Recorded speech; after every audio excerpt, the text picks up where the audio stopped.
Siguro kasi mas dami ko nakahalin na kapag nakikita ko na siya lang sa future ko, gano'n. Kapag masawa ko na siya. Bakit mo siya crush? Anong qualities meron siya? Dahil very caring siya sa mga co-actors niya and napaka maaalalahanin niya yon. Parang minsan pag pupunta siya sa kabilang unit, tapos pupunta siya sa amin, sa unit ko, magdala siya ng pagkain lagi. And favorite ko talaga sa kanya kung gano'n niya kamahal yung family niya, yung little sister niya. Parang he will make time, he will go out of his way para lang sa little sister. Alam mo ba na nag-seek siya ng advice humingi siya ng advice kay Ella about love life? Talaga. Parang Siguro kasi baka naman bumibigay na siya or something. Baka Pag-uusapan niyo ba? Hindi.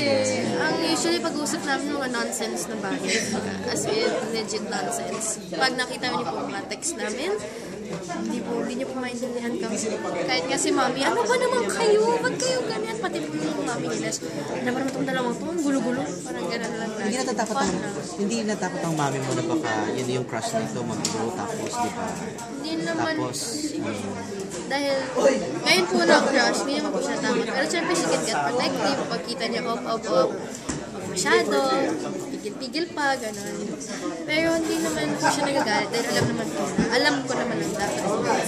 May specific limit si mami mo tungkol sa closeness niyong dalawa. Ayan na po. May specific na limits na pwede ito, pwede hindi Oo naman pwede. po, oo naman. Anong mga Bawal holding hands, gano'n. Sa eksena lang pwede. Kaya pag nanonood kami ng sine, kasama pa sila Mami, gano'n. Pero so never kayo nag-holding hands? Outside of the Pag set. magkatabi kayo, sa sinehan ba magkatabi kayo? Opo, pwede naman po. Wala naman akong ginagawa. Kain lang kami ng popcorn. Yun lang yung pinagagamitan namin ng kamay namin. Kasi kay Nash, meron ka rin ibang celebrity crushes. Si Enchong di po. Siya po talaga. Bata pa na. So Alexa, sa'yo personally talaga, para sa'yo bata ka pa, para ma-in love, para sa seryoso mo. 14 pa lang po ako. Parang siguro nga, pag 16, hindi pa nga ang bata-bata ko pa. Kaya sabi ko, hindi mo na pwede yung mga bagay na ganyan. Kahit minsan naiisip ko na gusto ko ma-in love, ganyan. Parang masaya, parang ang daming natutuwa, romantic, gano'n. Pero hindi po, hindi talaga. Thank you. Ayun. May napawid yung ako. Happy 18th birthday sa Thank you po.